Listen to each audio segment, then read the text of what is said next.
and welcome to Curio Theater Company and tonight's production of Romeo and Juliet. We are so excited to have you guys here. We've just got a few brief announcements before we begin. First off, if you take this moment to turn off all cell phones, pagers, any electronic devices, now would be a great time to do that. Also, there is no photography of any kind permitted during the show. Up next for Curio is a new play called Gender Comedy, a less stupid 12th Night Gay Fantasia. This hilarious comedy opens in December on our corner stage. Our Curio Theater School is now in full swing. Our next session begins in January. Registration will be online. If you know any students between 1st and 12th grade who would like to learn a little bit more about theater, please send them our way. We would love to teach them a little bit about what we know. Curio has a policy to never turn away any student based on financial hardship. And we're able to do that thanks to our scholarship program. So if you have it within your means to consider donating to that, we are looking to raise $2,500. And you can do that by going onto the website or by speaking to our box officer outside. And now, please enjoy Romeo and Juliet.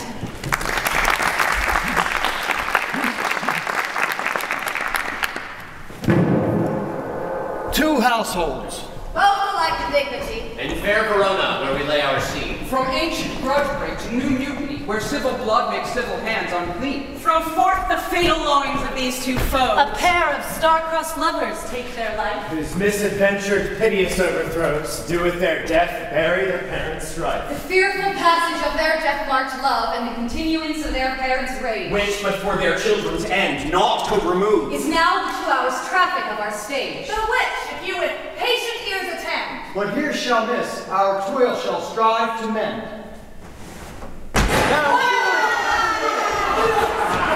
What fools! Put up your blades! You know not what you do! Draw! Back! Hold it up! Let me go!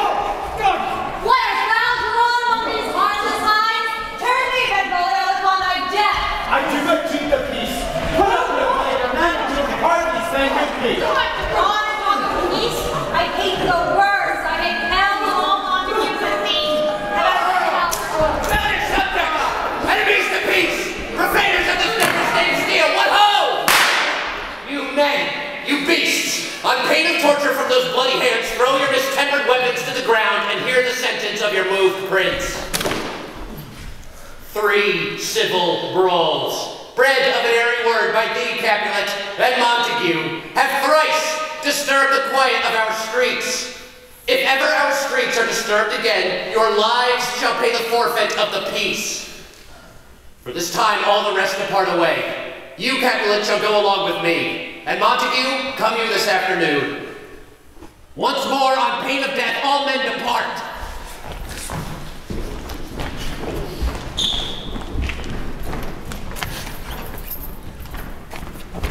Speak, nephew. Were you by when it began? Here were the servants of your adversary and yours, close fighting ere I can approach. I drew to part them. And in the instant came the fiery Tybalt with her blade prepared. Oh, where is Romeo? So you heard today.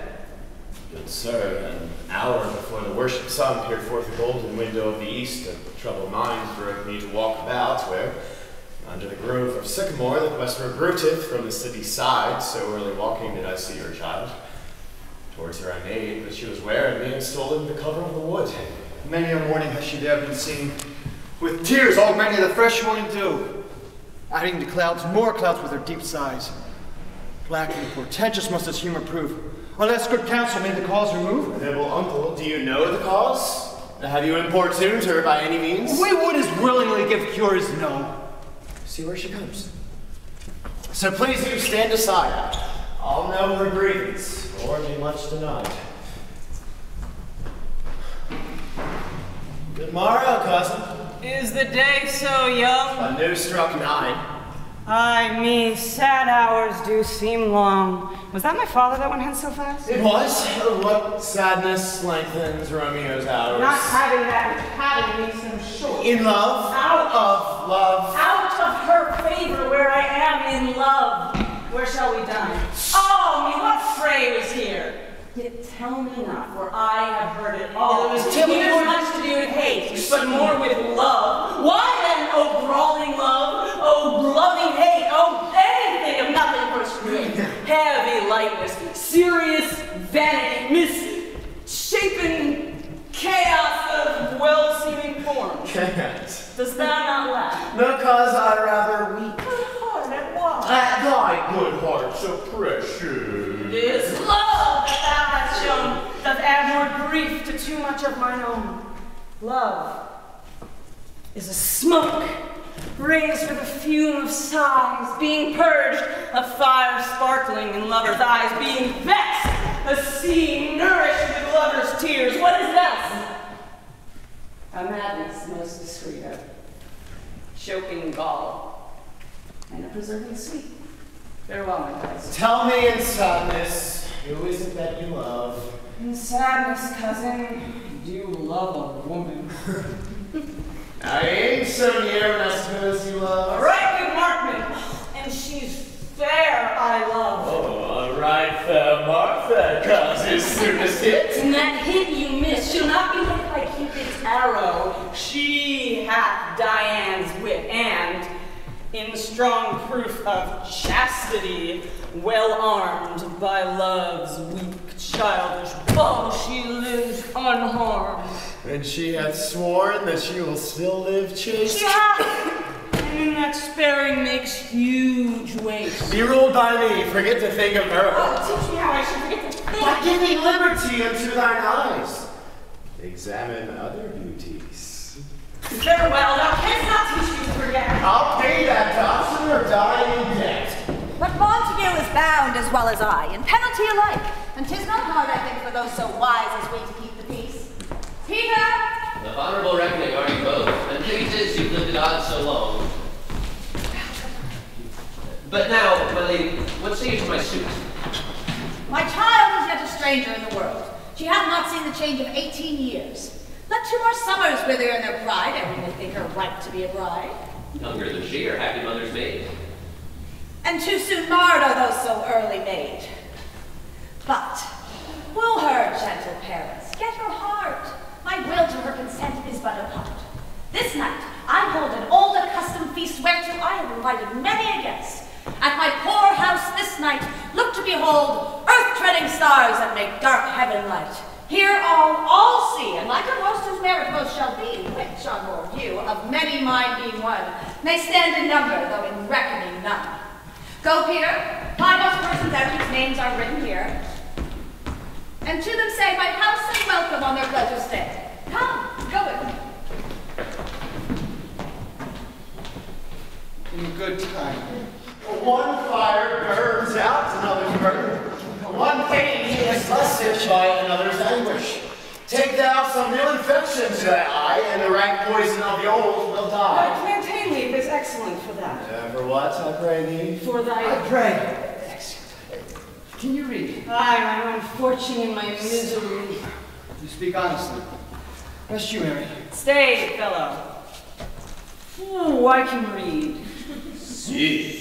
Signor Martino and his wife and daughters, County Anselmi and his beauteous sisters, the lady widow Fabio, Signor Placentio and his lovely nieces, Mercutio, and his brother Valentine, my uncle Capulet, his wife and daughters, my fair niece Rosaline, Valentino, Signor Valentino and his cousin Tibbles, Lucio and the fair Helena. Helena. A fair assembly, whither should they come? Up. Whither? To talk to our house. Whose house? My master's. Indeed, I should have asked you that before. Now I tell you without you asking. My master is the great, rich Capulet. And if you be not at the house of the Montagues, I pray, come and crush a cup of wine. Rest you merry. At this same ancient feast of Capulet sups the fair Rosaline, whom thou so lovest, with all the admired beauties of Verona. Compare her face with some that I will show, and I will make thee think thy swan a crow. One fairer than my love, the all-seeing sun ne'er saw her match since first the world begun. You saw her fair, none else being by. herself poised with herself in either eye, but in that crystal scales let there be weighed your lady's love. With some other maid that I will show you shining at this feast, that she will scant show well, that now shows best. I'll go along, no such sight to be shown, but to rejoice in splendor of mine own.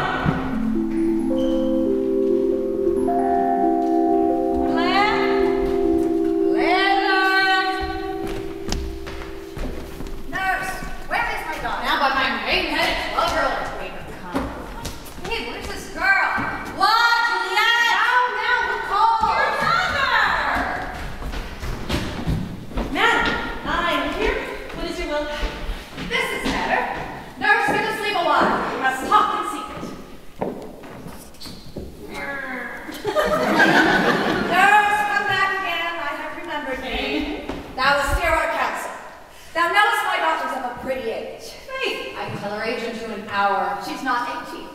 How long is it until lunchtime? A fortnight and odd days. Even a rod. All days in the year, come Lammas Eve at night, shall she be 18. Oh, Susan, she, God bless all Christian souls who are of an age. Susan is with God, she was too good for me.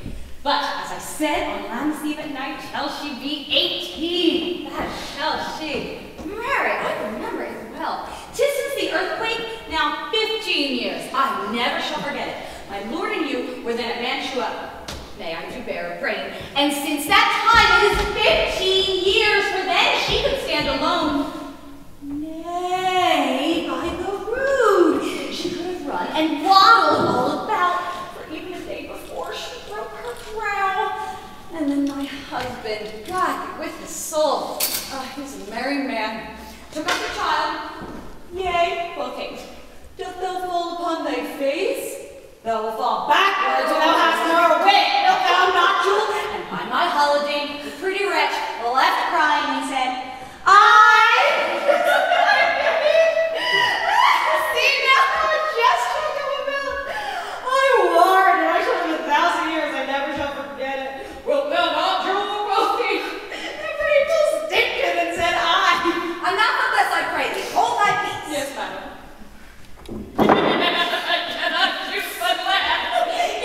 Well, falls upon thy face, thou fall backwards when thou comest to me. Wilt thou not do? She sticked it and said, and stick thou too, I pray thee, nurse, say I. I have done God Margaret's grace. Tell me, daughter Juliet, how stands your disposition to be married? It is an honor that I dream not of. Well, think of marriage now. Younger than you here in Verona, women of esteem are made already mothers. By my count, I was your mother much upon these years that you are now a maid.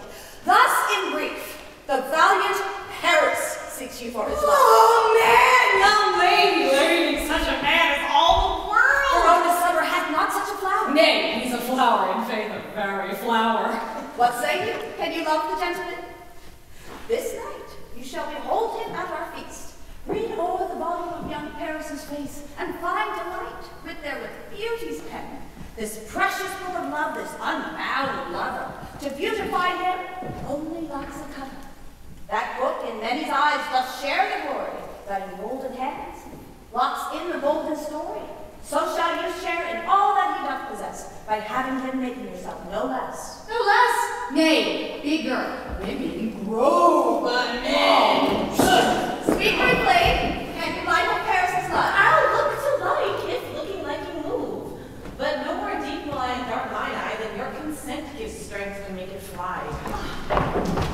Madam, the guests have come. Supper served up.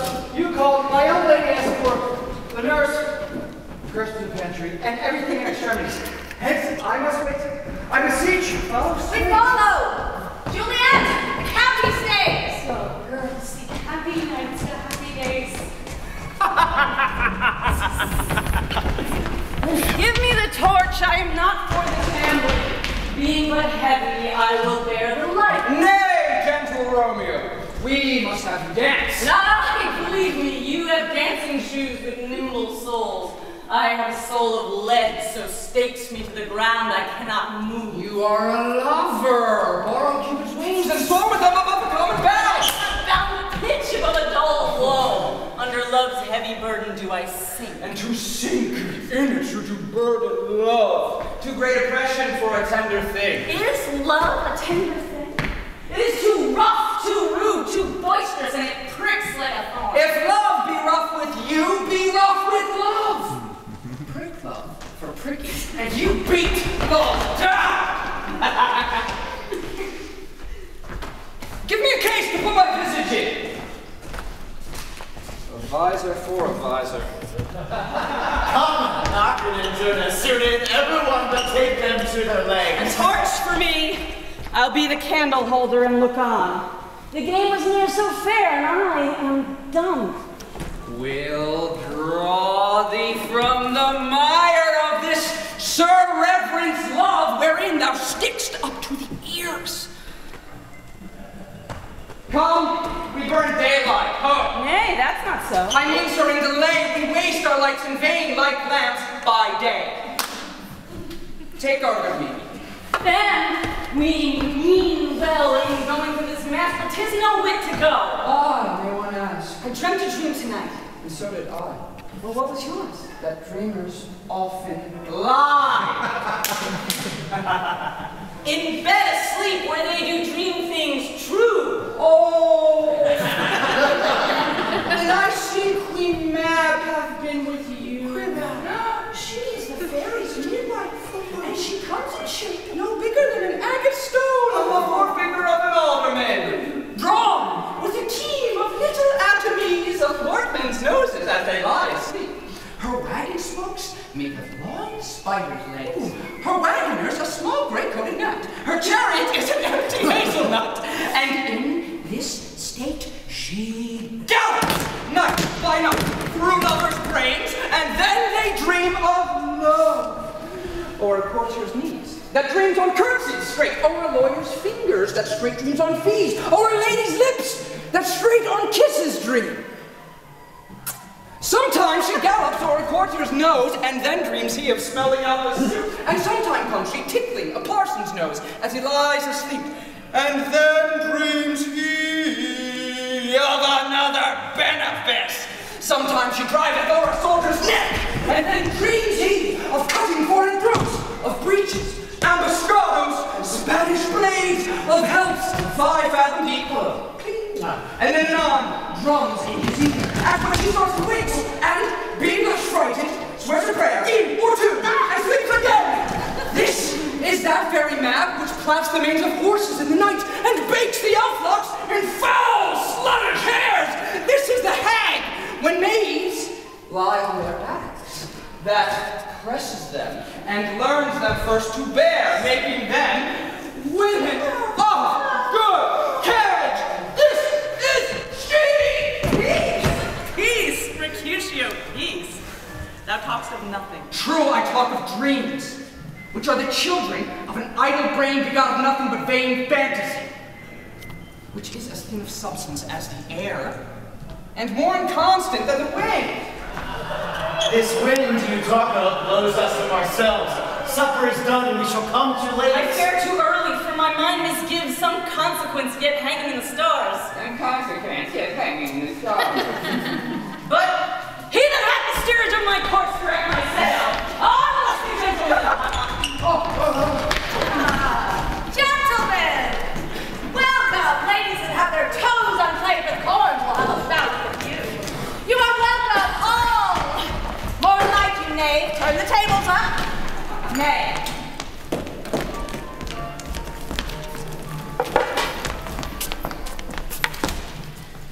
With me, good cousin.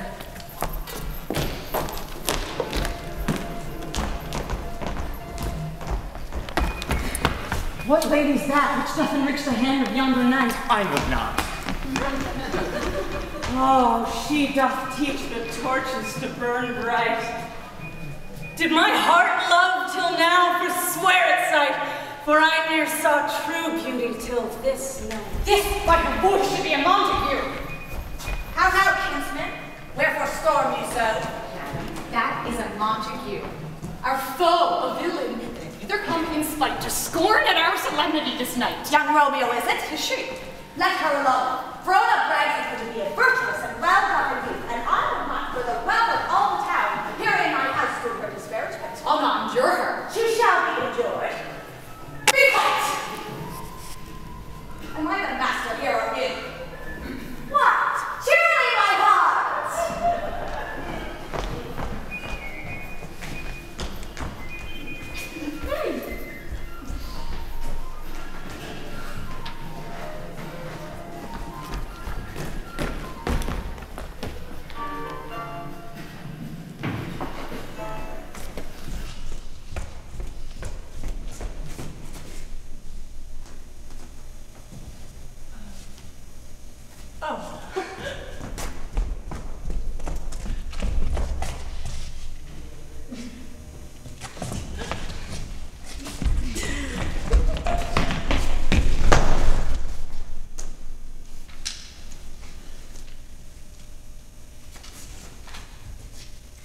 If I profane with my unworthiest hand this holy shrine, the gentle fine is this, my lips, two blushing pilgrims ready stand to smooth that rough touch with a tender kiss. Good pilgrim, you do wrong your hand too much, which manly devotion shows in this. For saints have hands that pilgrims' hands do touch, and palm to palm is holy palmers kiss. Have not saints' lips and holy palmers too? Aye, pilgrim lips that they must use in prayer. Oh, then, dear saint, let lips do what hands do. They pray. Grant thou, lest faith turn to despair. Saints do not move, though grant for prayer's sake. Then move not, while my prayer's effect I take.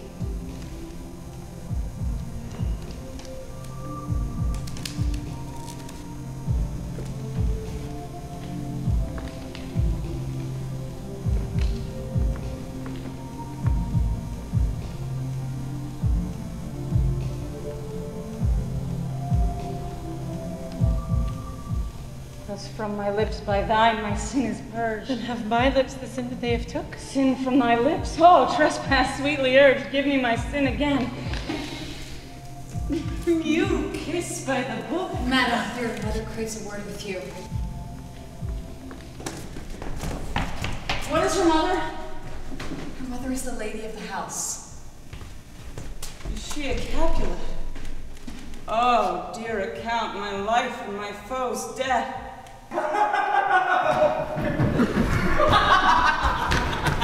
Away comes what is at the best. Aye, so I fear the more is my unrest. Ah, governors! What is yon gentleman? The son and heir of Voltaire. What's he that now is going out of doors? Marry, that I think be young Benvolio. What's she that follows there? That did not dance. I know not. Go ask her name. Her name is Romeo and a Montague, the only child of your great enemy. My only love sprung from my only hate. Too early seen unknown and known too late. Nine months away, the strangers all are gone.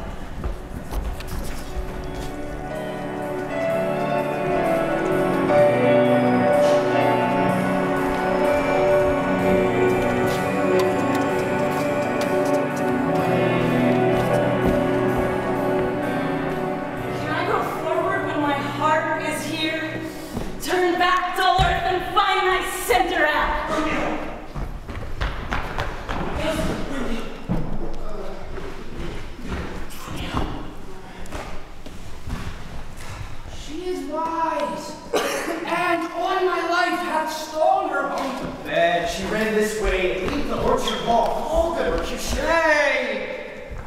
I'll conjure too. Romeo. Humors! That woman passion of her! Appear thou in the likeness of a sigh. Speak but one rhyme, and I am satisfied. Cry, but I may pronounce but love and dove. She heareth not, she stirreth not, she moveth not. The ape is dead, and I must conjure her.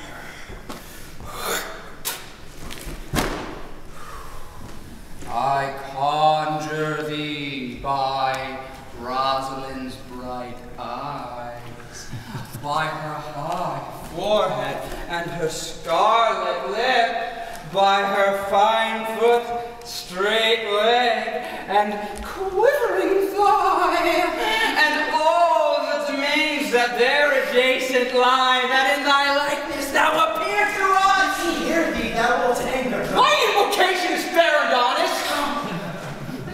She hath hid herself among these trees, blind is her love, and best befits the dark. If love be blind, love cannot hit the mark. Romeo, good night. I'll to my truckle bed. This field bed is too cold for me to sleep. Come, shall we go? Ooh, 'tis in vain to seek her here that means not to be found. He jests at scars that never felt a wound. But soft, what light through yonder window breaks? It is the east, and Juliet is the sun. Arise, fair sun, and kill the envious moon, who is already sick and pale with grief, that thou, her maid, art far more fair than she.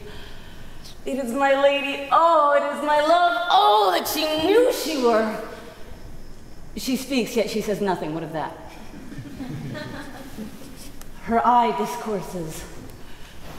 I will answer it. I am too bold.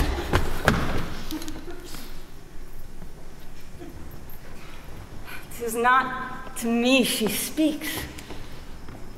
Two of the fairest stars in all the heaven, having some business, do entreat her eyes to twinkle in their spheres till they return. What if her eyes were there, they in her head? The brightness of her cheek would shame those stars. See how she leans her cheek upon her hand? Oh, that I were a glove upon that hand, that I might touch that cheek. She speaks. Oh, speak again, bright angel. Oh, Romeo. Romeo. Wherefore art thou Romeo? Deny thy father, and refuse thy name, or if thou wilt not be but sworn my love, and thou wilt no longer be a Capulet. Shall I hear more? Shall I speak at that? 'Tis but thy name that is my enemy. Thou art thyself, though not a Montague. What's Montague? It is nor hand, nor foot, nor arm, nor face, nor any other part belonging to a soul. Oh, be some other name. What's in a name? That which we call a rose by any other name would smell as sweet. So Romeo would, were she not Romeo called, retain that dear perfection which she owes without that title. Romeo, doff thy name, and for that name, which is no part of thee, take all thyself. Or take thee at my word. Call me but love, and I'll be new baptized. Henceforth I never will be Romeo. What art thou that thus bescreamed tonight, so stumblest on my counsel? By a name, I know not how to tell thee who I am. My name, dear saint, is hateful to myself because it is an enemy to thee. Had I it writ, I would tear the word. My ears have not yet drunk 100 words of that tongue's utterance, yet I know this sound. Art thou not Romeo and a Montague? Neither, fair lady, if either thou dislike. How camest thou hither? Tell me, and wherefore? The orchard walls are high and hard to climb, and the place death, considering who thou art, if any of my kinsmen find thee here. With love's light wings did I approach these walls, for stony limits cannot hold love out. And what love can do that darest love attempt, therefore thy kinsmen are no that to me. If they do see thee, they will murder thee. Alack! There lies more peril in thine eyes than 20 of their swords. But thou wast sweet, and I am proof against their enmity. I would not for the world they saw thee here. I have my cloak to shield me from their eyes, and but thou loved me. Let them find me here! My better ended by their hate than death prorogued wanting of thy love. By whose direction comest thou this place? By love. Who first did prompt me to inquire, he lent me counsel, and I lent him eyes. Thou knowest the mask of night is on my face, else would a maiden blush but paint my cheek for that which thou hast heard me speak tonight. Fain would I dwell on form, fain deny what I have spoke. But farewell compliment. Dost thou love me? I know thou wilt say aye, and I will take thy word, yet if thou swearest, thou mayst prove false. At lovers' perjuries, they say, Jove laughs.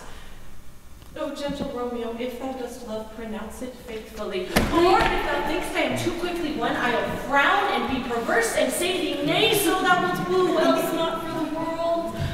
Ah, in truth, fair Montague, I am too fond, and therefore thou mayst think my behavior light. But trust me, gentle lass, I'll prove more true than those that have more cunning to be strange. I should have been more strange, I must confess, but in the overheard's air I was ware my true love's passion. I therefore pardon me, and not impute this yielding to light love, which the dark night hath so discovered. Lady, by yonder blessed moon, I swear that tips with silver all the fruit trees. Oh, swear not by the moon. The inconstant moon that monthly changes in her circle, or bless that thy love prove likewise variable. What should I swear by? Do not swear at all. Or if thou wilt, swear by thy gracious self, which is the god of my idolatry, and I'll believe thee. If my heart's dear love. Do not swear. Although I joy in thee, I have no joy in this contract tonight. It is too rash, too unadvised, too sudden, too like the lightning, which doth cease to be, ere one can say, it lightens. Sweet, good night. This bud of love, by summer's ripening breath, may prove a beauteous flower when next we meet. Good night. Good night. As sweet repose and rest come to thy heart as that within my breast. Oh, wilt thou leave me so unsatisfied? What satisfaction canst thou have tonight? The exchange of thy love's faithful vow for mine. I gave thee mine before thou didst request it. And yet I would it were to give again. Didst thou withdraw from a purpose, love? But to be frank and give it thee again. And yet I wish but for the thing I have. My bounty is as boundless as the sea. My love is deep. The more I give to thee, the more I have. For both are infinite. Juliet! I hear some noise within, dear love, adieu. Non, good nurse, sweet Montague, be true. Stay but a little. I will come again. Oh, blessed, blessed night. I am afeard, being in night, all this is but a dream, too. Flattering, sweet to be substantial. 3 words, dear Romeo, and then good night indeed. If that thy bent of love be honorable, thy purpose marriage, send me word tomorrow by one that I'll procure to come to thee, where and what time thou wilt perform the rite, and all my fortunes at thy foot I'll lay, and follow thee, my love, throughout the world. Madam! I come anon, but if thou meetst not well, I do beseech thee to by and by I come to cease thy suit and leave me to my grief. Tomorrow will I send To fright my soul. 1,000 times good night. 1,000 times the worse to want thy light. Love goes towards love as schoolboys from their books. But love from love towards school with heavy looks. Romeo, My dear, at what o'clock tomorrow shall I send to you? at the hour of 9. I will not fail. 'Tis 20 years till then.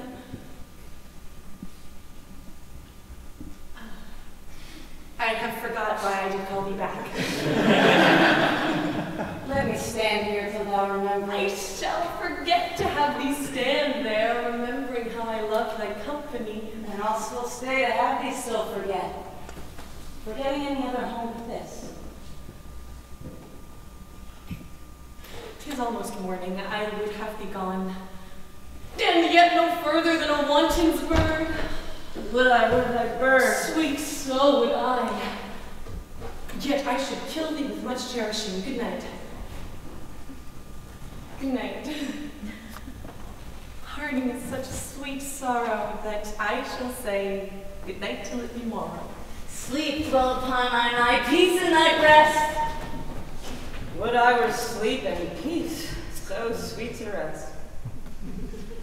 Now will I to my ghostly father sell his help to crave and mind your hat to tell.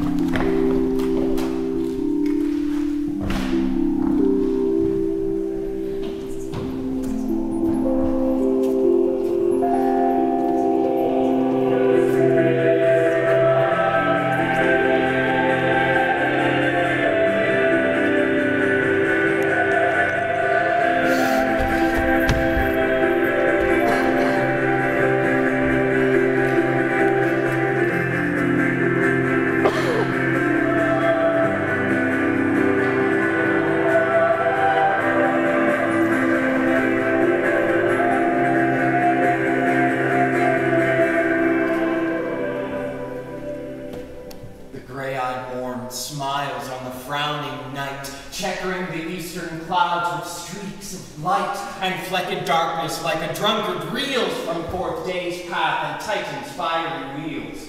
Now, ere the sun advance his burning eye, the day to cheer and night's dank dew to dry, I must upfill this osier cage of ours with baleful weeds and precious juicing flowers.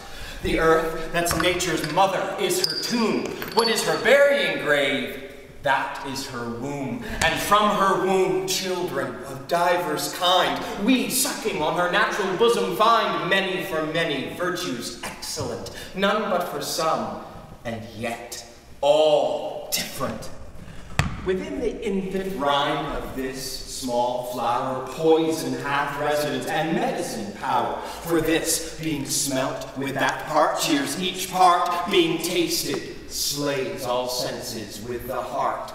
Two such opposed kings encamp them still in man as well as herbs, grace and rude will. And where the worser is predominant, full soon the cankered death eats up that plant. Benedicite, what early tongue so sweet saluteth me? My friend, it argues a distempered head so soon to bid good morrow to thy bed. Therefore thy earliness doth me assure thou art aroused with some distempered shore. Or, if not so, then here I hit it right. Our Romeo hath not been in bed tonight. At last it's true, the sweet repast is mine. God pardon sin. What's that with Rosaline? With Rosaline? My ghostly father, no, I have forgot that name and that name as well. But where hast thou been, man? I'll tell thee, you're thou asking me again. I have been feasting with my enemy where someone has wounded me, that find me wounded. Both are remedies in thy help and holy physic lie. Be plain, my friend, and homely in thy drift, riddling confession finds but riddling shrift. Then, plainly know, my heart's dear love is set on the fair daughter of rich Capulet. That's mine on hers, so hers is set on mine, and all combined save what thou must combine. Thy holy marriage. When and where and how many who made exchange vows, I'll tell thee of the path of this. I pray that thou consent to marry us today. Holy St. Francis. What change is here? Is Rosaline that thou didst love so dear, so soon forsaken? The sun not yet thy sighs from heaven clear to thy old groans yet ring in my patient ears. Lo, here upon my cheek the stain of sin, an old tear that is not washed off yet. Thou chidest me off for loving Rosaline. For doting, not for loving, feeble mind. That in the grave to lay one in, another up to have. I pray thee chide not her I love now, with grace for grace and love for love allow. The enemy not so. Oh, she knew well thy love did read my work and could not spell. Come, young waver, come row with me. In one respect, I'll thy assistant be. For this alliance may so happy prove to turn your household's rancor to pure love. Wisely and slow. You stumble that run fast.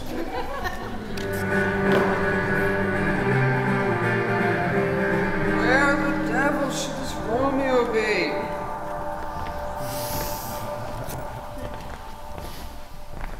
have one last night? Not as our fathers.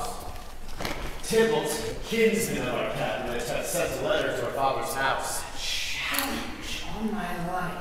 Romeo will answer it. Anyone that can write may answer a letter. Nay, she will answer the letters, master. How she dares being dared. And is she a man to encounter Tybalt? That is Tybalt. More than Princess of Cats, I can tell you. More than what? By Jesus, a very tall man. A very fine lady. A very good whore. Here comes Romeo. Here comes Romeo! Romeo! Bonjour. Mwah, mwah. Good. There's a French salutation to your French Slav. You gave us the counterfeit fairly last night. More to you both, but counterfeit. The slip, sir, the slip. Can you not conceive? Pardon me, Mercutio. My business was great, and in cases such as mine, a woman may strain courtesy. Oh, that's as much to say. A case such as yours constrains a man to bow in the hams. Meaning to curtsy? Thou hast most kindly hit it! A most courteous exposition. Nay, I'm the very pink of courtesy. Pink for flower? Right! Ow! Ooh, come between us, good Benvolio, I'll get thanks. Why is not this better now than groaning for love? Now art thou sociable. Now art thou Romeo. Now art thou art, by art as well as by nature. Here's good to hear. Tomorrow, gentlemen. Good afternoon, fair gentlewoman. Is it good afternoon? Tis no less, I tell you. For the body hand of the die is now upon the prick of the Out upon you! What a man you are! Gentle friend, can you tell me where I might find the young Romeo? I am the youngest of that room. You be she, I desire some confidence with you. She will indict her to some supper. Aboard! Aboard! So ho! Romeo! Will you come to your father's? Go to dinner thither. I will follow you. Farewell, ladies, farewell. My lady in red. Very farewell! I pray you, what saucy merchant was this that was so full of his roguery? A gentleman nurse that loves to hear himself talk. And will speak more in a minute than he will stand to in a month. If you speak anything against me, I'll take him down, scurvy knave. Stand by and suffer every knave to use me his pleasure. I saw no man use you at his pleasure. If I had my workmanship quickly been out, I'd warrant you. I'm here to all just as soon as another man. If I see occasion in a good quarrel, and the law on my side. Scurvy knave. I pray in a word. My young lady bade me inquire you out. What she bade me say I will keep to myself. But first let me tell you, if you should lead her in fool's paradise, as they say, it were a very gross kind of behavior, as they say. For the gentlewoman is young, and therefore if you should deal double with her, it were a very ill thing to be offered any gentlewoman, and very weak dealings. Commend me to thy lady and mistress. I do protest Oh, good Lord! And in faith I will tell her as much. Lord, Lord, you will be a joyful woman. What wilt thou tell her, nurse? Thou dost not mark me. I will tell her that you do protest, which, as I take it, is a gentlemanlike offer. Bid her devise some means to come to shrift this afternoon, and there shall she, at Friar Lawrence's cell, be shrived and married. Here's what I mean. So truly not a penny. Go to, I say you This shall. afternoon, well, she shall be there. Then, stay, good nurse, behind the abbey wall. Within this hour my man will be with thee, and bring thee cords made like a tackled stair, which, to the high top gallant of my joy, must be my convoy in the secret night. Farewell. Be trusty and I'll quit thy pains. Farewell. Commend me to thy mistress. God in heaven bless thee. Hark you! What sayest thou, my dear nurse? Is your man the secret? I warrant you my man's as true as steel. Commend me to thy lady. Aye, 1,000 times. Here.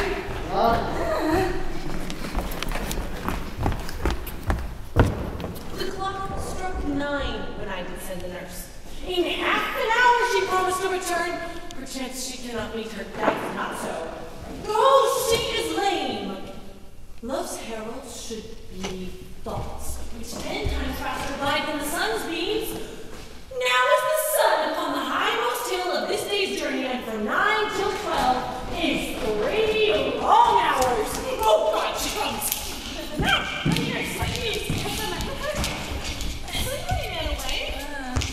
You good, sweet nurse. So what? You look so sad. I'm weary. Give me leave a while. Fine, my bones ache. What a jaunt I have. I would thou hadst my bones, and I thy mules. Nay, come, I pray you speak, good nurse. Speak. Jesus, what haste! Can someone stay a while?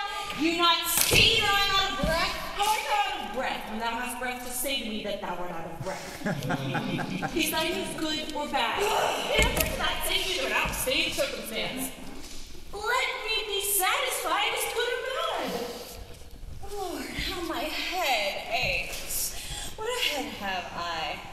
It beats as it should fall in 20 pieces on my back. The other side? Oh, my back. Beshrew your heart for sending me about to catch my death with jaunting up and down. In faith, I am sorry that thou art not well. Sweet nurse. What says my love? Your love says. Where's your mother? Your love says, where is your mother? Oh, God, lady dear, you're so hot. Is this the poultice for my aching bones? And from your masking self! What says Romeo? You got me to the ship today? I have. Then hie your hands to Friar Robin's cell. There stays your love to make you a wife. Goes the walking blood up in your cheeks, milking scarlet straight, any news? Hie you to church. I must another way to fetch a ladder by which your love must climb a bird's nest soon when it's dark. Go, off to dinner. Hie you to the cell. I 40 shillings on his face. Farewell.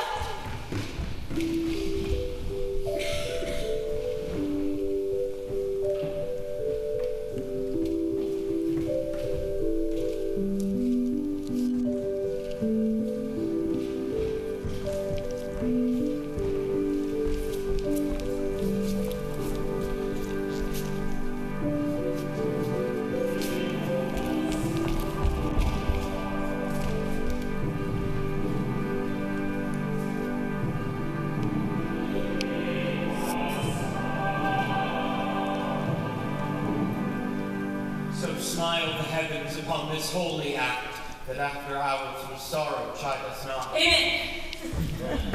Amen! But come with sorrow, pen cannot countervail the exchange of joy that one short minute gives me in her sight. Do thou but close our hands with holy words and love devouring death. Do it there! It isn't enough I may but call her mine. These violent delights have violent ends, and in their triumph die. Like fire and powder, which as they kiss consume. Therefore love moderately, long love doth so. Too swift arrives as tardy as too slow. Here comes the lead. Good evening to my ghostly confessor. Romeo shall thank us, daughter, for us both. As much to her, else is her thanks too much. Come, go with me, and we'll make short work, for by your leave you shall not stay alone till Holy Church incorporate 2 in 1.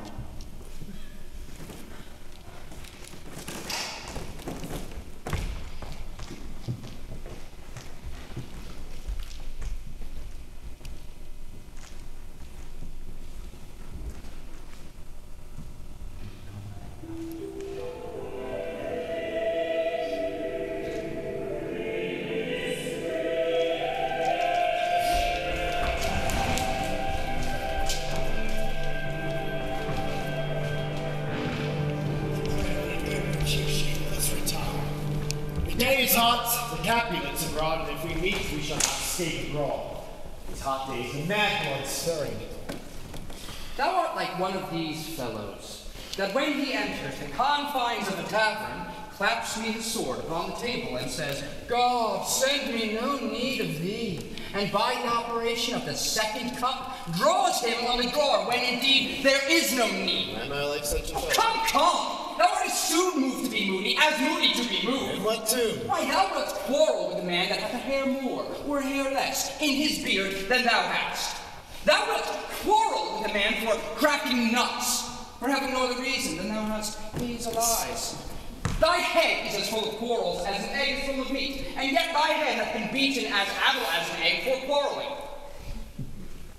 Dost thou not fall out with a tailor for wearing his new doublet before Easter, with another for tying new shoes with gold ribbon, and yet thou wilt tutor me for quarreling? By my head, here comes Capulet. By my heel, I care not. Gentlemen, good day. A word with one of you. And but one word with one of us. Gentlemen. Couplet with something, make it a word and a blow. You should find me up to that, sir. You will give me occasion. Could you not take some occasion without giving, sir? Mercutio, thou consorts with Romeo. Consort? What? Dost thou make us minstrels? And thou make minstrels of us. Look to hear nothing but discords. Here's my fiddlestick. Here's that shall make you dance. Zounds, consort. We talk here in public halls of men. Either withdraw to some private place to reason coldly of your grievances, or else depart. Here all eyes gaze on us. Men's eyes were made to look, and let them gaze. I will not budge for no one's pleasure. No, peace be with you, sir. Here comes my woman. Romeo, the hate I bear thee can afford no better term than this. Thou art a villain. Tybalt, the reason that I have to love thee doth not excuse the effort to enrage at such a greeting. Villain am I none, therefore, farewell. I see thou knowest me not. This does not excuse the injuries thou hast done me, therefore turn and draw. You protest I never injured thee, but love thee better than thou canst devise, so thou shalt know the reason for my love. Therefore, good Capulet, whose name I tender as dearly as my own, be satisfied.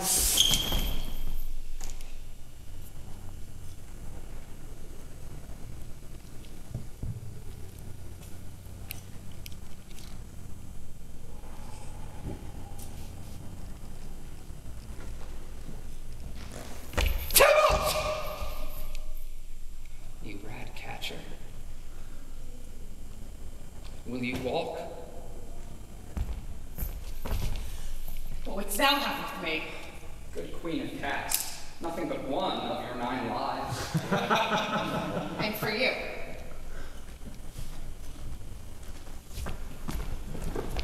Gentle Mercutio, put thy weapon up. Come! Your passado. Then Romeo, pull up, be down the weapons.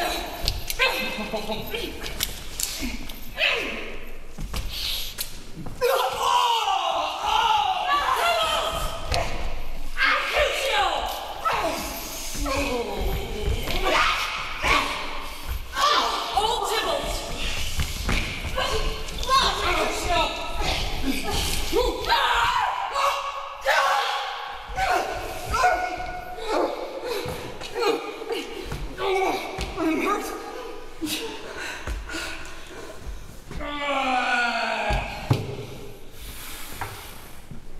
A plague on both your houses. Oh, I am sped. It hurts. Aye, it's Courage, man, the hurt cannot be much. No, 'tis not so deep as a well, nor wide as a church door, but 'tis enough 'twill serve. Ask for me tomorrow, and you shall find me a grave man.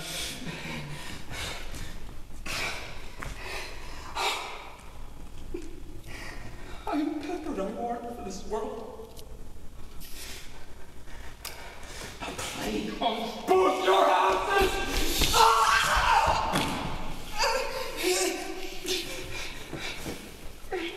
When the devil came in between us, I thought all for the best.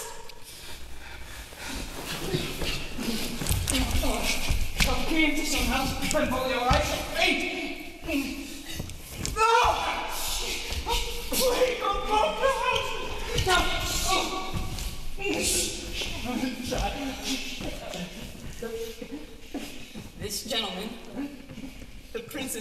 ally, my very friend, had gotten his mortal hurt in my behalf.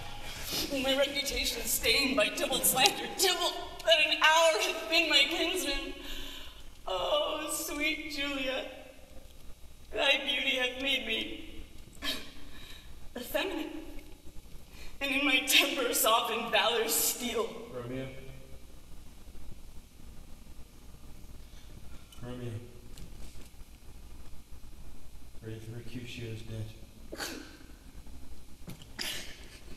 The gallant spirit hath inspired the clouds, which too untimely here did scorn the earth. This day's black fate on more days doth depend. This but begins the woe others must end. The way to heaven respective lenity. Fire-eyed fury be my conduct now. Now, Tybalt, take the villain back again that laid down against me. For Mercutio's soul is but a little way above our heads, save for thine, to keep it company. Either thou or I, or both must go with him.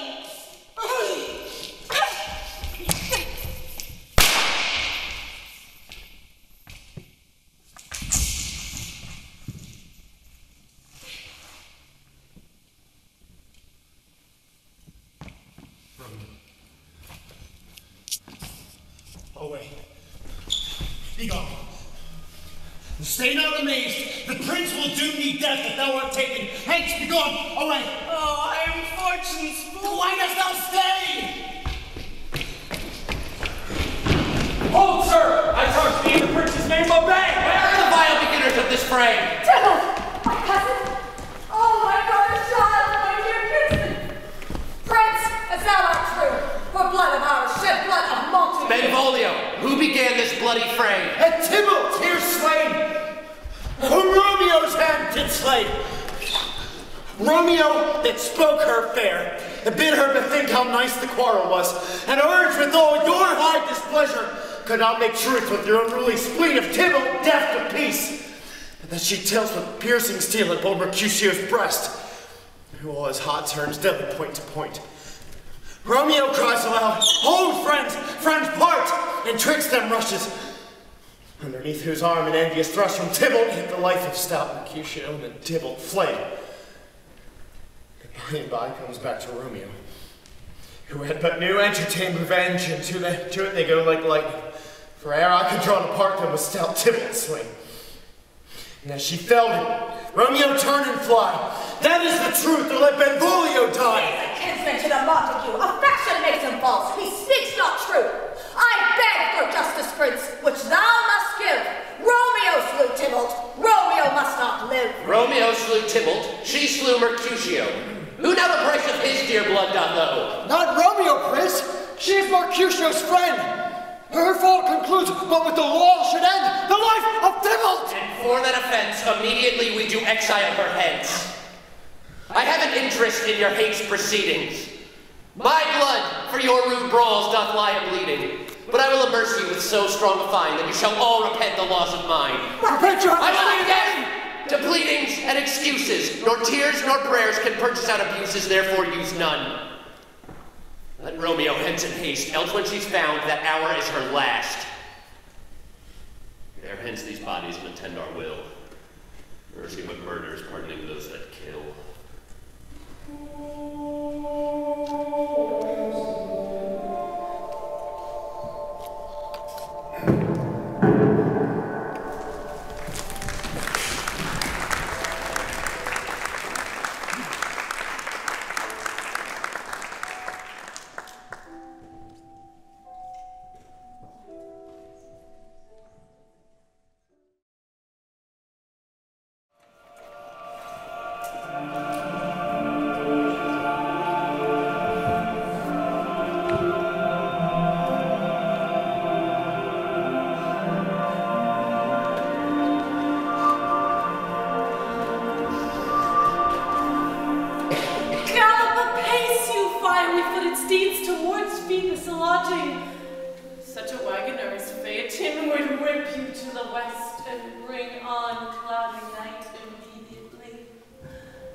spread thy close curtain, love performing night, that Runway's eyes may wink, and Romeo leap to these arms, untalked of and unseen.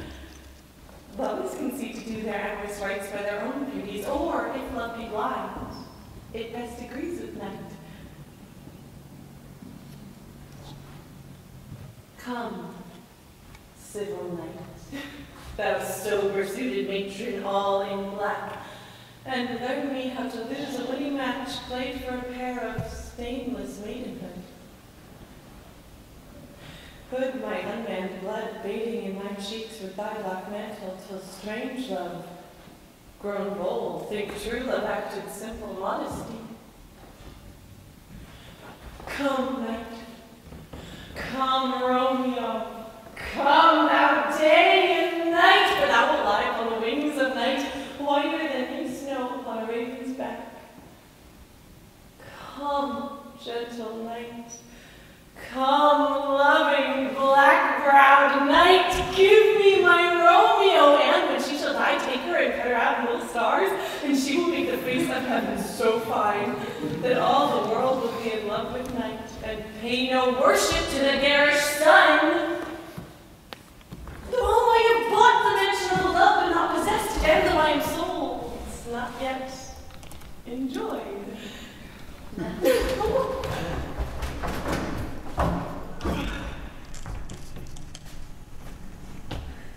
So tedious is this day as is the night before some festival to an impatient child that hath new robes and may not wear them. Oh, here comes my nurse, and she brings news, and any tongue that speaks but Romeo's name speaks heavenly eloquence.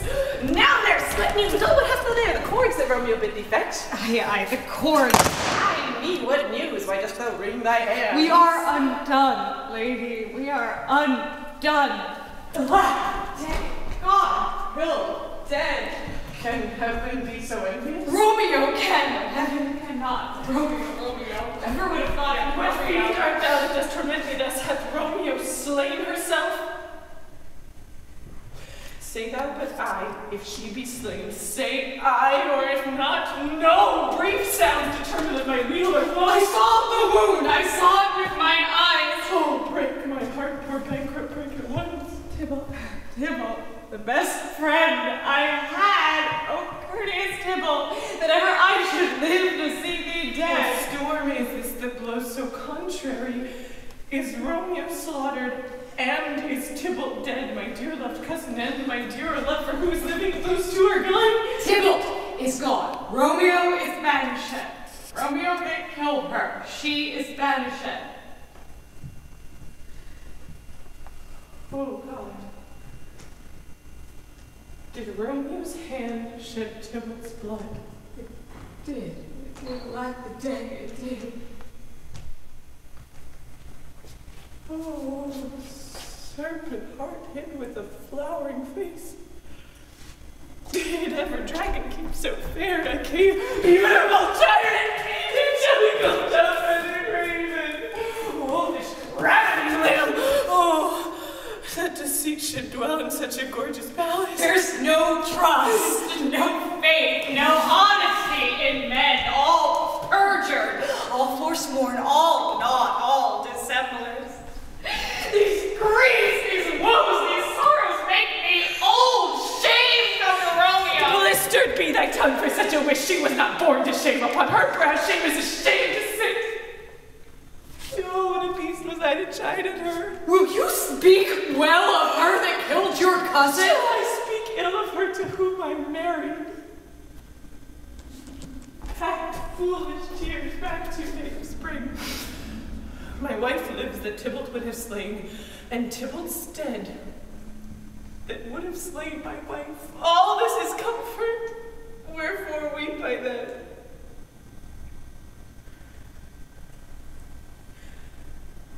Some word there was, worser than Tybalt's death that murdered me. I would forget it fain, but oh, it presses against my memory. Tybalt is dead, and Romeo, banish it. That banish it, that one word, banish it, hath slain 10,000. 1,000 Tybalts. And Tybalt's death was woe enough if it had ended there, but Romeo is banished. To speak that word is all. Mother, Tybalt, Romeo, Juliet, Halsey, Romeo is banished. There is no end, no limit, measure bound in that word's death. No words can ever sound.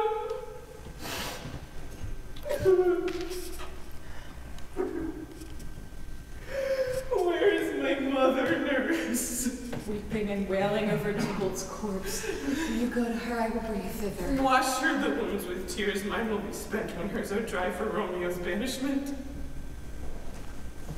Fly you to your chamber. I'll find Romeo to comfort you.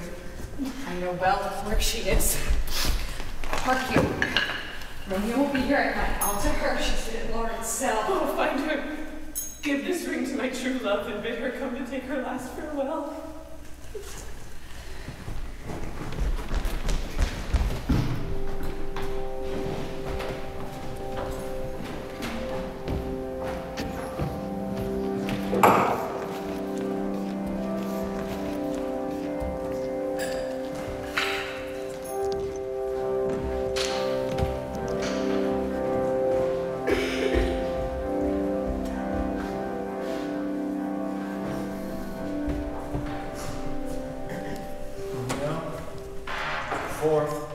Come forth, thou fearful one.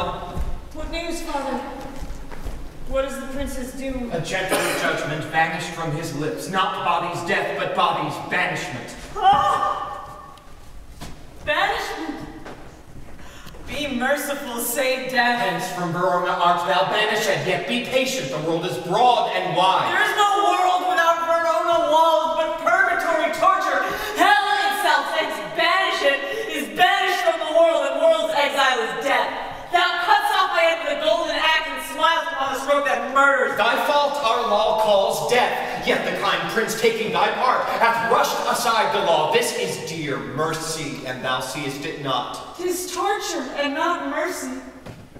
Heaven is here where Juliet lives, and every cat and dog and little mouse, every unworthy thing live here in heaven and may look on her. Romeo may not. She is banished. And sayest thou yet that exile is not death? Hast thou no poison mix, no sharp brown knife, no sudden mean of death, but near so mean as banish it to kill me? Banish it. Oh, friar, the damned use that word in hell, howlings attended. How hast thou the heart, being a divine, a ghostly confessor, a sin absolver, my friend professed to mangle me with that word banish? Hearing but speak a word. Oh, that will talk again, banish. I'll give thee armor to keep off that word, adversity, sweet milk, philosophy to comfort thee. Hang up philosophy. Unless philosophy can make a Juliet, displant a town, reverse a prince's doom, it helps not. It prevails not. Talk no more. Let me dispute with thee at thy state. Thou canst not speak what thou dost not feel.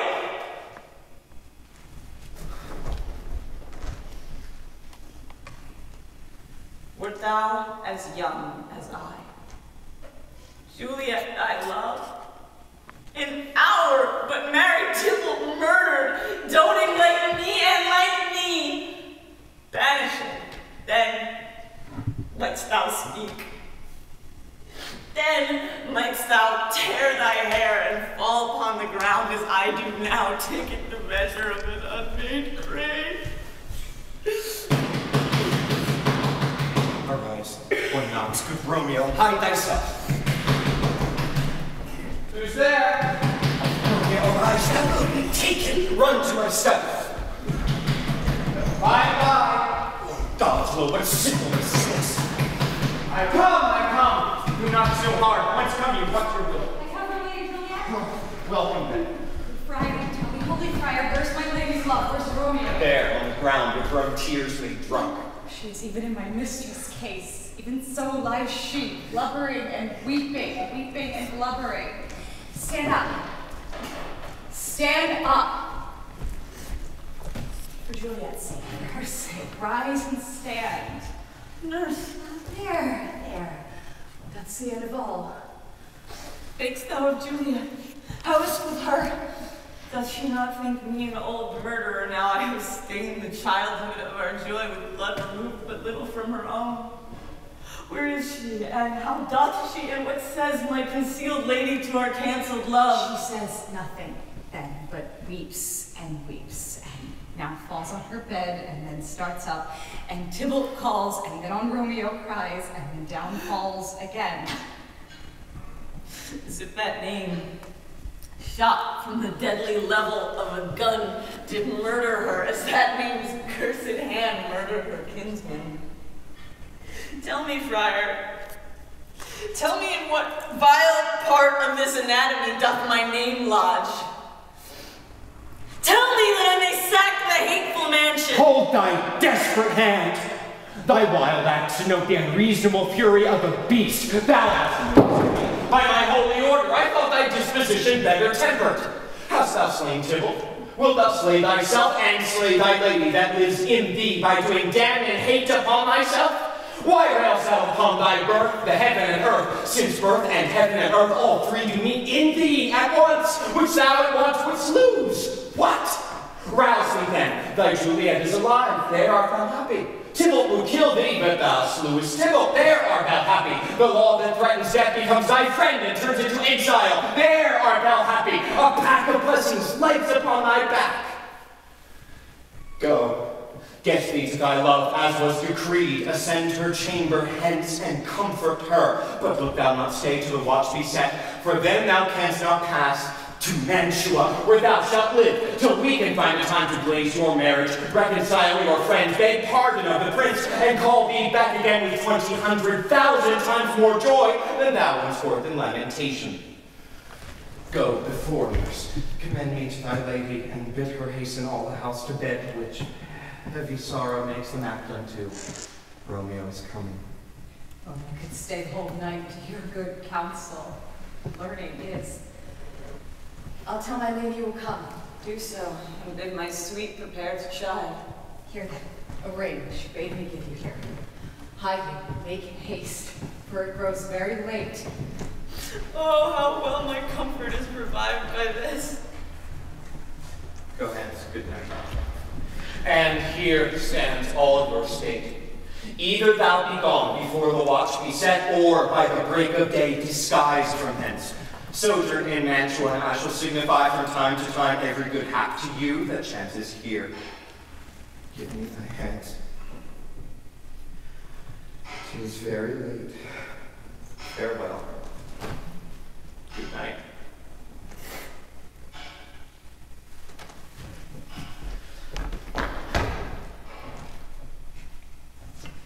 But that a joy past joy calls out to me, it were a grief so brief to part with thee. Farewell.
She loved her cousin, Tybalt dearly, and so did I.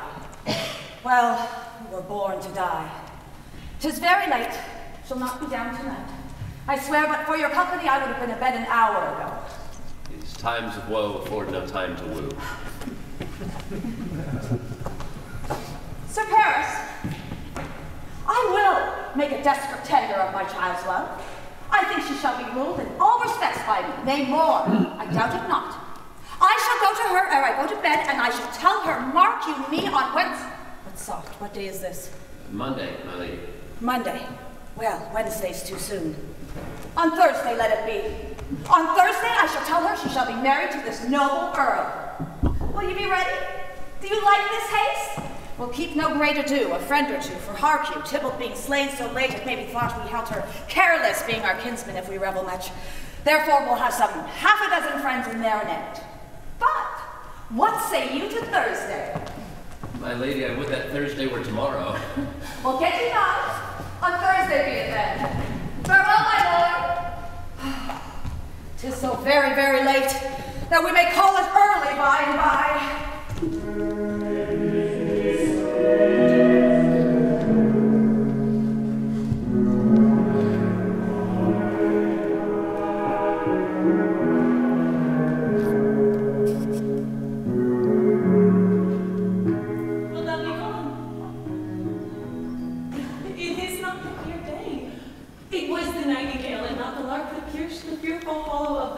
Nightly she sings on yon pomegranate tree. Believe me, love, it was the lark. It was the lark, the herald of the morn on the nightingale. Look, love, what envious streaks do place the severing clouds in yonder east. Night's candles have burnt out, and jocund day stands tiptoe on misty mountain tops. I must be gone and live, or stay and die. Yon light is not daylight, I know it it is some meteor that the sun exhales to be to thee this night a torch bearer and light thee on thy way to Mantua. Therefore stay yet, thou needst not to be gone. Let me be ta'en, let me be put to death. I am content so thou would have it so. I have more care to stay than will to go. Come, death, and welcome, Juliet wills itself. How is my soul? Let's talk, it is not day. It is, I can speak on the way. It is the lark that sings so out of tune. No, no, be calm. More light and light it grows. More light and more dark and darker her woes. Madam, nurse, your lady mother is coming to your chamber. The day is broke. Be wary, look about. In daylight, let day in. And let light out. Farewell. Farewell. One kiss and I'll descend.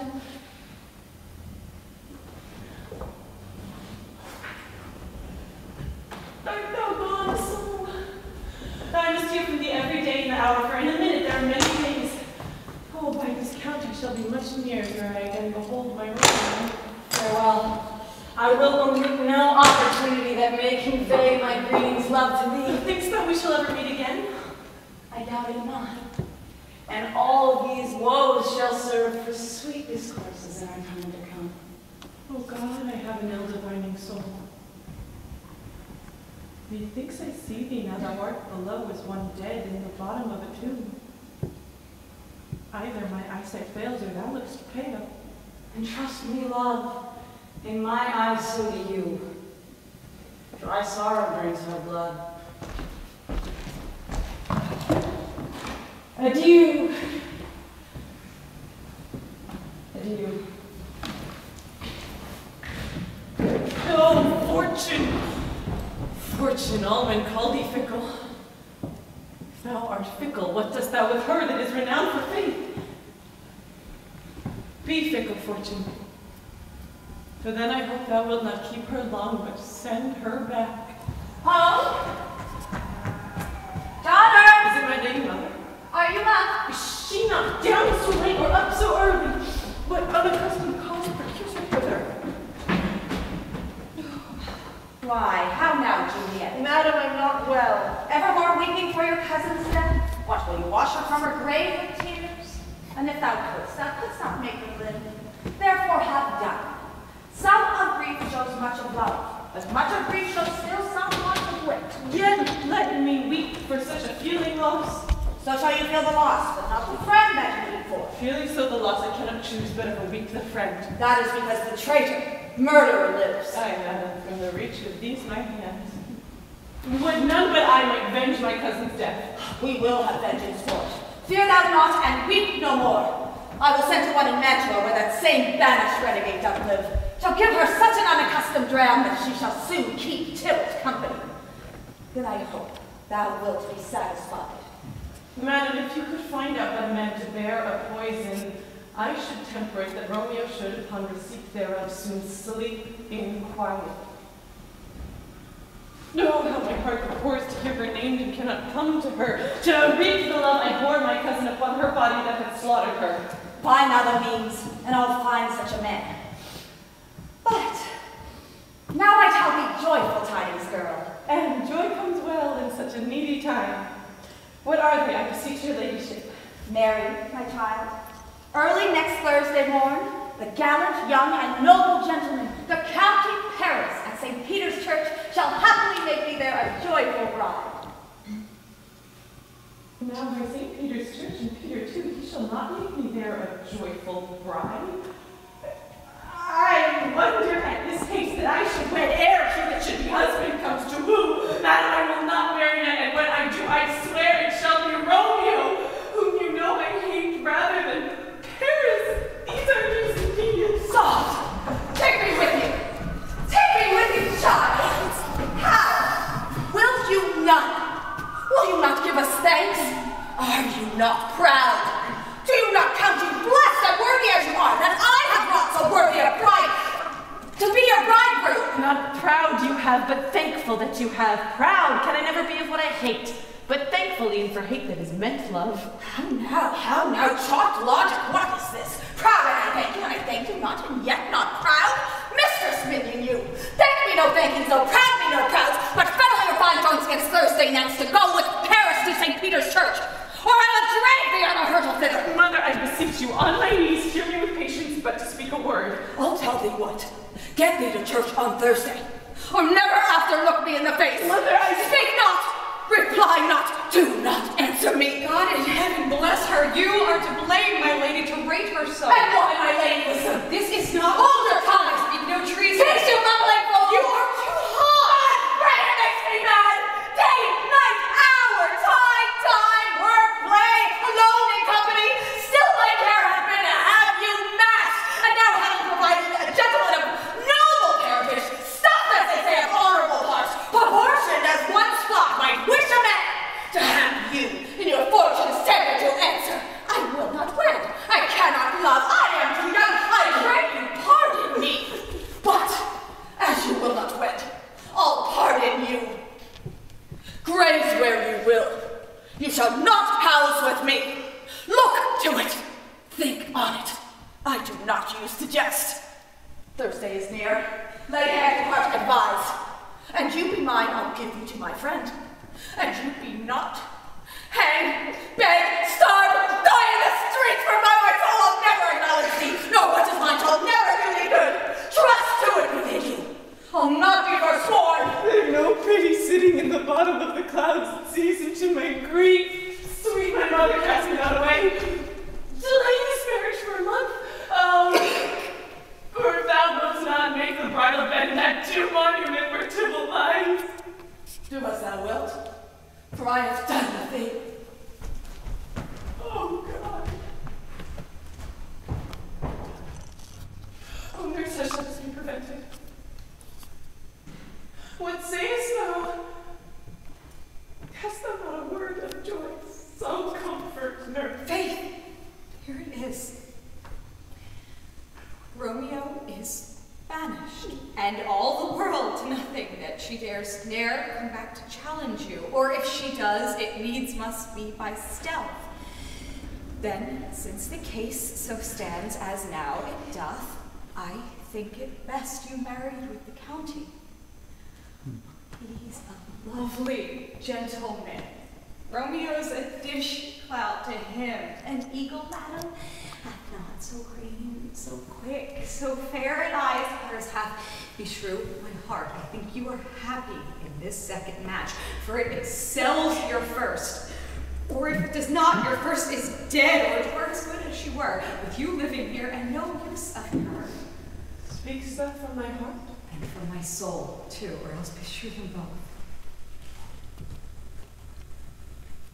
Amen. What? Well, thou hast comforted me marvelous much. Go in and tell my lady mother I am gone, having displeased her much to Lord's cell, to make confession and to be absolved. Mary, I will. And this is wisely done.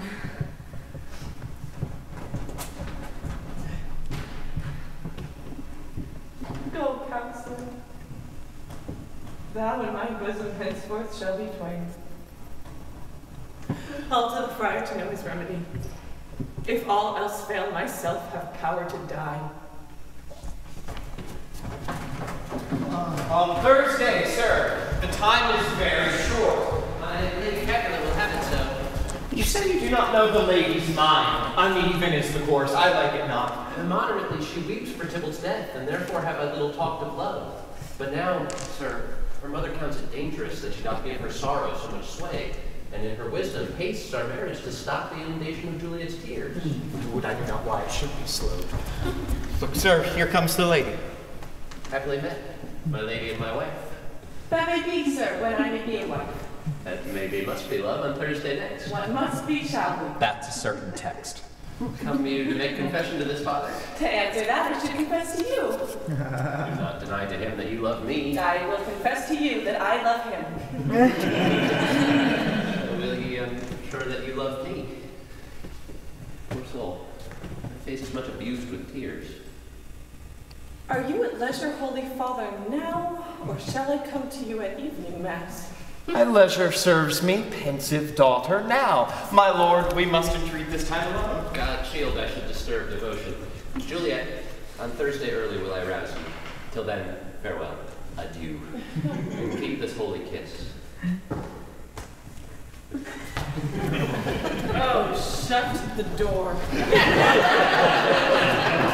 And thou hast done so, come weep with me, past hope, past cure thyself. Juliet, I already know thy grief. I hear thou must, and nothing may prorogue it on Thursday next, be married to this count. Tell me not, friar, that thou hearest of this, unless thou tell me how I may prevent it. If in thy wisdom thou canst find no help, do thou but call my resolution wise, and with this knife I will help it presently.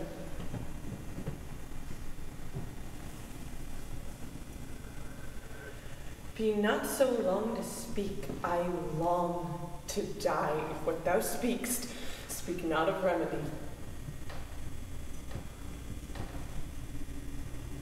Hold, daughter. I do spy a kind of hope, which craves as desperate an execution as this is desperate, which we would prevent. If, rather than marry County Paris, thou hast the strength of will to slay thyself, then is it likely thou wilt undertake a thing like death to chide away this shame that copest with death himself to escape from it, and if thou darest, I'll give thee remedy. Oh, bid me leap rather than marry Paris from off the battlements of yonder tower, or bid me walk in thievish ways or go where serpents are. Chain me with roaring bears, or bid me go into a new-made grave and hide me with a dead man in his shroud. Things that to hear them told have made me tremble, and I will do it. Without fear or doubt, to live an unstained wife to my sweet love. Hold then. Go home. Be married. Give consent to marry Paris. Wednesday's tomorrow. Tomorrow night, look that thou lie alone. Take then this vial, being then in bed, and this distilled liquor drink thou off, when presently through all thy veins shall run a cold and drowsy humor. No warmth, no breath shall testify thou livest, and in this borrowed likeness of shrunk death thou shalt continue for 42 hours, and then awake as from a pleasant sleep. Now, when the bridegroom in the morning comes to rouse thee from thy bed, there art thou, dead. Then, as the manner of our country is, in thy best robes uncovered on the bier, thou shalt be borne to that same ancient vault where all the kindred the Capulets lie. In the meantime shall Romeo by my letters know our drift, and hither shall she come, and she and I will watch thy waking, and that very night shall Romeo bear thee hence to Mantua, and this shall free thee from this present shame, if no inconstant toy nor womanish fear abate thy valor in the acting. Give me till not be the fear. Get you gone. Be strong and prosperous in this resolve. I'll send a friar with speed to Mantua with letters for thy lady. Oh, give me strength, and strength shall help afford. Farewell, dear father.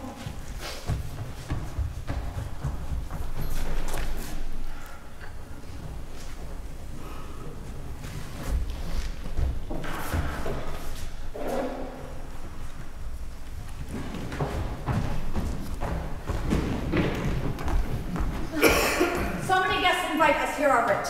Oh, we shall be much unfurnished for this time. What? Sir God, Friar Lawrence? Why, forsooth. Well, he may chance to do some good on her. Now see where she comes from, Shrift? Mary Luck. Why, how now, my headstrong? Where have you been gadding? Where I have learned me to repent the sin of disobedient opposition to you and your behests, and am enjoined by holy Lawrence to fall prostrate here and beg your pardon. Pardon, I beseech you. Henceforward, I am ever ruled by you. Call for the county! Go tell him of this! I'll have this not knit up tomorrow morning! I met the youthful lord and lord cell, and gave him what becometh love I might not, stepping o'er the bounds of modesty. Why, I am glad of. This is well stamped up. This is as it should be. Oh, now before God, this reverend holy fire. The whole city is much bound to him. Nurse, will you help me sort such needful ornaments as you think fit to furnish me tomorrow? Go, nurse, we'll to church tomorrow. Need you my help? No, madam.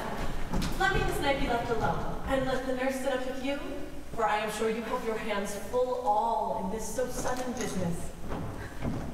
Oh. Good night. Get you to bed, and rest. For thou hast need. Aye. Those tires are best.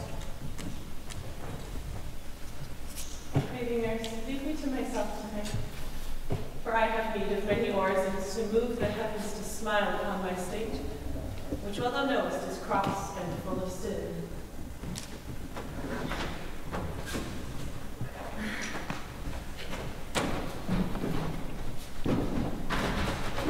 Farewell. Not nothing we shall meet again.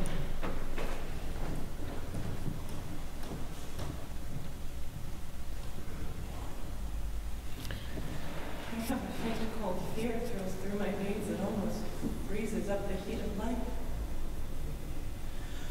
I'll call them back again to comfort me. Nurse!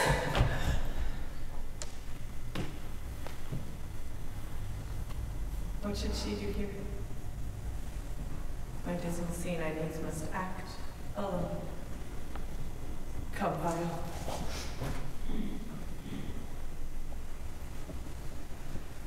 What if this mixture do not work at all? Shall I be married then tomorrow morning? No. No. This shall forbid it. Rest thou there.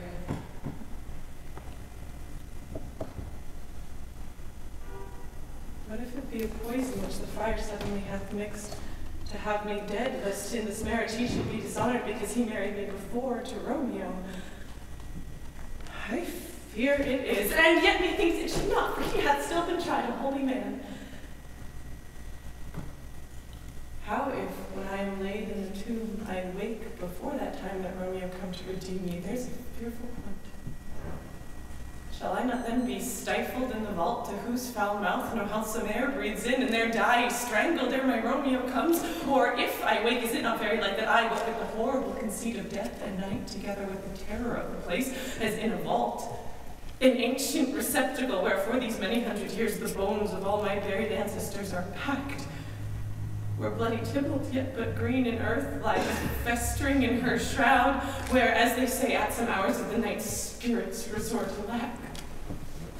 Alack, is it not like that I, so early waking, what with loathsome smells and shrieks like mandrakes torn out of the earth, the living mortals hearing them run mad. Oh, if I wake, shall I not be distraught, environed with all these hideous fears, and madly play with my forefathers' joints, and pluck the mangled tybalt from her shroud, and with some great kinsman's bonus with a club dash out my desperate brains. Oh, look! Methinks I see my cousin's ghost seeking out Romeo that did spin her body upon a deadly point.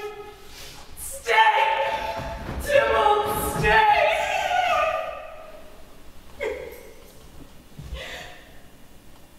Romeo. Romeo. Romeo.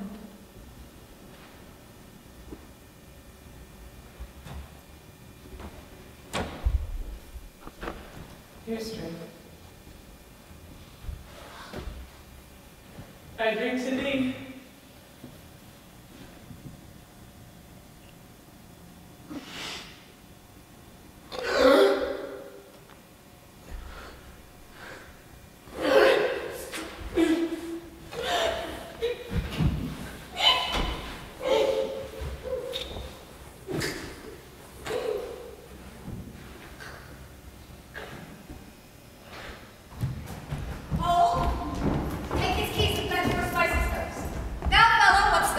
Something for the cook, madam, but I don't know what. Make haste, for the captain will be here straight, for he said he would. Nurse! Juliet! What ho? What nurse, I say? Go wait for Juliet, go trim her up, or we'll chat with Paris. Mistress! Make haste! Mistress! Juliet! Yes, I warned she.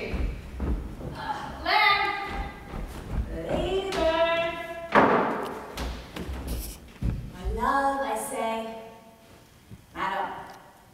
My sweetheart. My bride. What, not a word? All right, Aetna. Now she's asleep. What dress and her clothes and down again? I must needs wake her. Lady. Lady. Lady! Oh, alas. Alas. Help! Help! My lady is dead! What noise is here? What's the matter? Oh, me. My child. My only life. Revive. Look up or I will die with thee. My blood is settled. My joints are stiff. Life and these lips have long been separated. Death lies on her now like an untimely frost upon the sweetest flower of all the field. Oh, woeful time. Come, is the bride ready to go to church?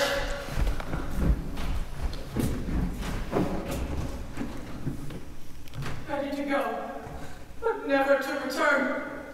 Oh, son, the night before thy wedding day has death lain with thy wife. There she lies. Death is my heir. My daughter is wedded. How long was this morning stays and not begin such a sight as this? But what now? What poor and loving child, but one thing to rejoice and solace in, and cruel death is cast from my sight. Woeful day. Never seen so black a day as this.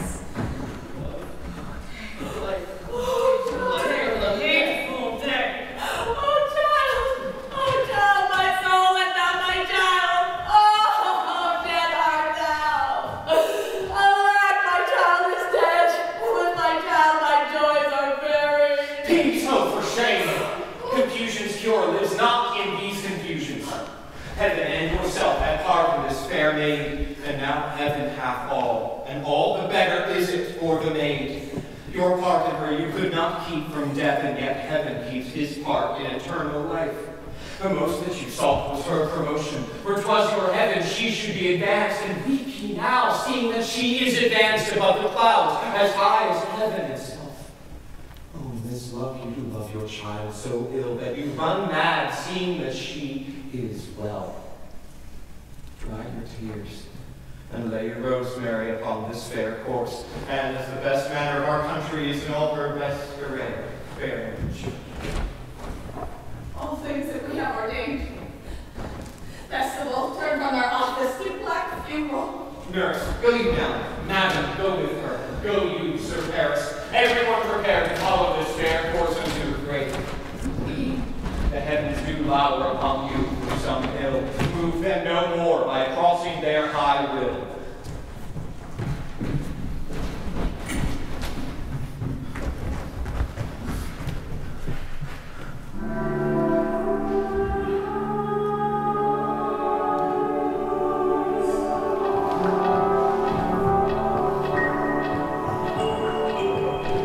If I may trust the flattering truth of sleep, my dreams presage some joyful news at hand. My bosom squeezes lightly in her throne, and all this day an unaccustomed spirit lifts me above the ground with cheerful thoughts. I dream my lady came and found me dead. Strange dream that gives a dead woman leave to think. And breathes such life with kisses in my lips that I revived and was an emperor. Ah me, how sweet is love itself possessed when but love's shadows are so rich in joy. News from Verona! How now, Balthazar? Dost thou not bring me letters from the friar? How doth my lady? Is my father well? How fares my Juliet? That I ask again, for nothing can be ill if she be well. And she is well, and nothing can be ill. Her body sleeps in Capel's mind, and her immortal part with the angels lives. I saw her lay low in her kindred's vault and presently took post to tell it you.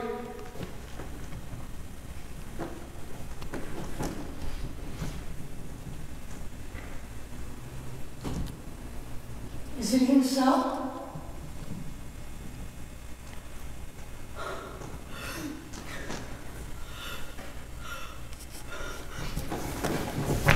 Then I defy you, stars! Thou knowest my lodging. Get me ink and paper and hire post horses I will hence tonight. I do beseech you, friend, have patience. Your looks are pale and wild, and do report some misadventure. Tush, thou art deceived. Leave me and do the thing I bid thee do! Hast thou no letters for me from the friar? No. Huh. No matter. Get thee gone. And hire those horses. I'll be with thee straight. Well, Juliet, I will lie with thee tonight. Let's see for means. And do remember an apothecary hereabouts he dwells. What ho! Apothecary! Your call, Solo. Come hither, man. I see that thou art poor. Hold. Here's 40 ducats. Let me have a dram of poison, such smooth-speeding gear as may disperse itself through all the veins that the life-weary taker may fall dead, and that the trunk may be discharged with breath as violently as hasty powder fired from the fatal cannon's wound. Such mortal drugs I have. But Mantua's law is death to any he that utters them. The world is not thy friend, nor the world's law. The world affords no law to make thee rich. Then be not poor, but break it and take this. My poverty, but not my will, consent. I pay thy poverty, not thy will.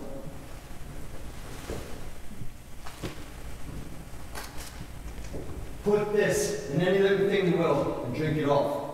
And if you have the strength of 20 men, I will dispatch you straight. Here's thy gold. Farewell. Buy food. Get thyself in flesh. Come, cordial and not poison. Go with me to Juliet's grave, for there I must use thee.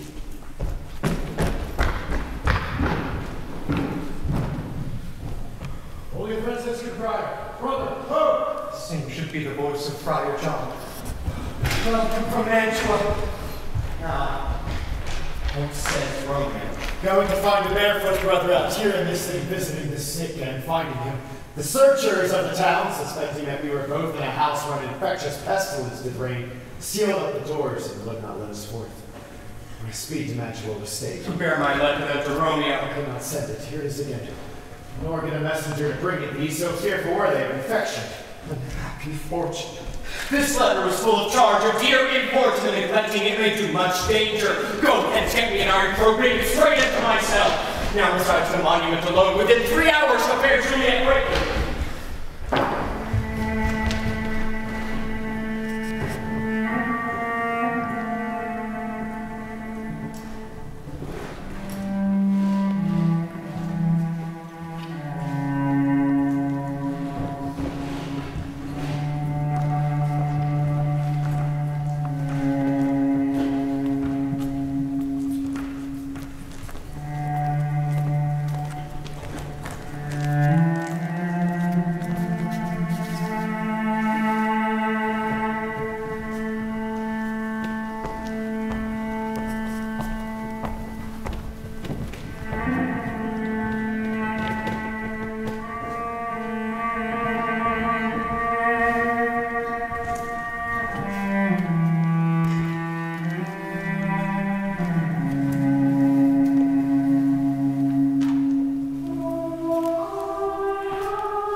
Take this letter. Early this morning, see thou deliver it to my Lord and Father. Give me the light. On thy life I charge thee, whate'er thou hearest or seest, stand all aloof and do not interrupt me in my course. If thou instead thus return to pry in what I further shall intend to do, by heaven I will tear thee joint by joint and strew this hungry churchyard with thy limbs. I will be gone, friend, and not trouble you. Take that back. Live and be prosperous. And farewell, good fellow.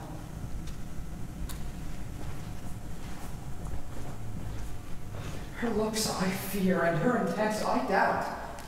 I will go find the watch. How oft, when men are on the point of death, have they been merry, which their keepers call a lightning before death? Oh, how may I call this a lightning? Oh, my love, my wife, death that hath sucked the honey of thy breath hath had no power yet upon thy beauty. Thou art not conquered.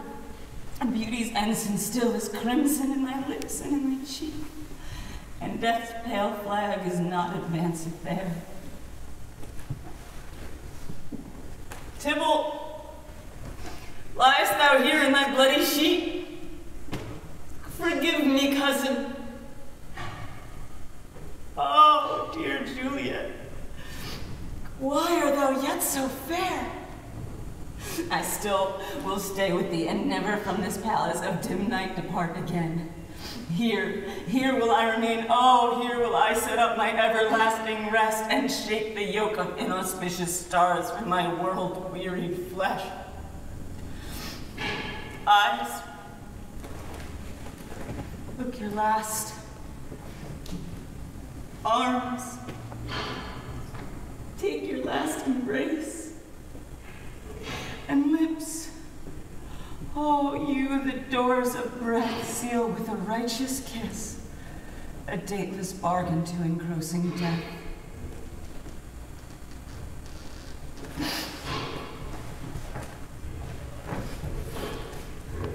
Come, bitter conduct, come, unsavory guide.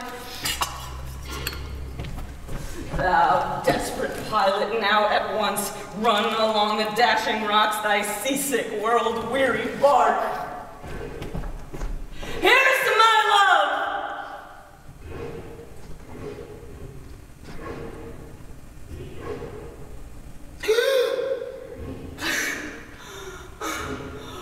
Oh, true apothecary, thy drugs are quick.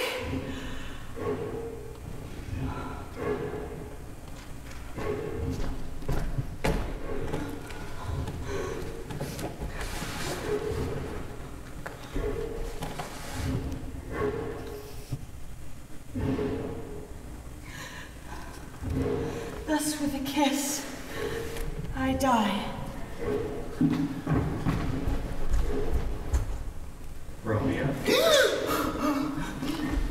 Romeo. Oh,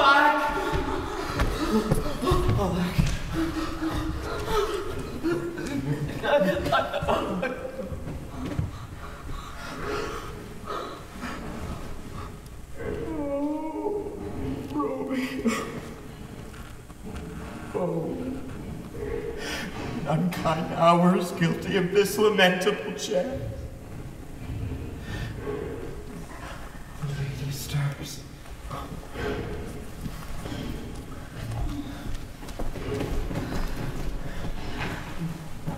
Oh, comfortable bride. Oh, where is my love? I do remember well where I should be, and there I am. Where is my Romeo? Lady, a greater power than we can comprehend hath thwarted our intents. Come away, thy lady in thy bosom there lies dead. Stay not to question. Watches on. No, Juliet, I dare no longer stay. Don't make me hence, for I will not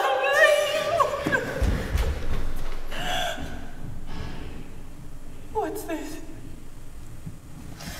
A cup closed in my true love's hand. Poison icy hath been her timeless end. Oh, Charles! Drunk all and left no friendly drop to help me after. I will kiss thy lips.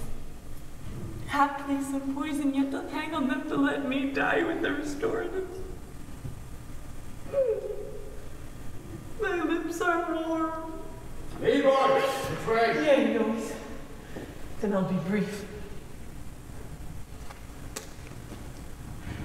Oh, happy dagger.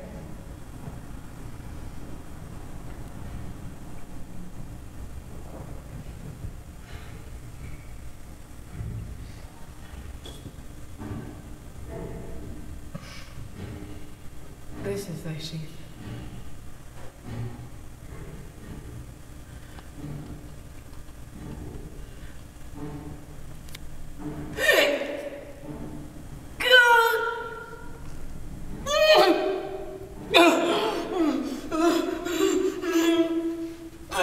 There rest. Let me die. This is the place, there! Such was the church of kill some of you. 75 attacks. Pitiful sight. Go. Run to the Capulets. Raise up the Montagues! Here's a friar that trembles, sighs, and weeps. We took him back unscathed from him as he was coming from his churchyard side. It's a great suspicion. What misadventure so early up that pulls our person from our morning's rest? Sovereign realized Romeo dead, and Juliet dead before Romeo killed. Search, seek, know how this foul murder comes. Here was a friar with instruments upon him fit to open these dead men's tombs.